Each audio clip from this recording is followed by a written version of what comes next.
Kapatid, gusto mo bang magnegosyo pero hanggang ngayon, empleyado ka pa rin? Hindi naman dahil sa kulang ka sa pangarap, kulang ka lang sa tapang na magsimula. Hep, kaya huwag ka mag-scroll. Tapusin mo tong video na ito.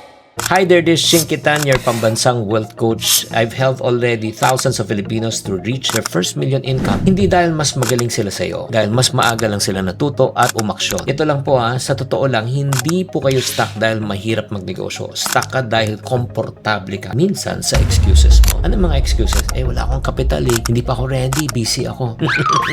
Sounds familiar?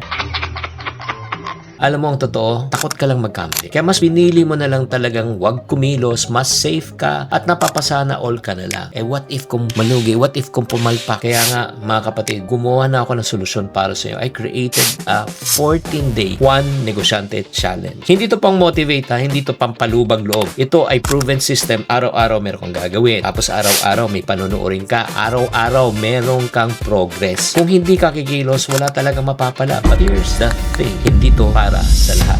First, yung mga tao na gusto lang talaga ay inspiration. Nako, hanggang dito na lang. Tapusin mo na tong video na ito. Pero may second type of people, yung mga tao na talagang ready for execution. If you are part of number 2, gusto mo na talaga mag-execute. Nako, good news. Limited slots lang to. So click the link, stop watching, and start doing. Yan ang Iponaryo. Ipon, Iponaryo. Ipon, Ipon.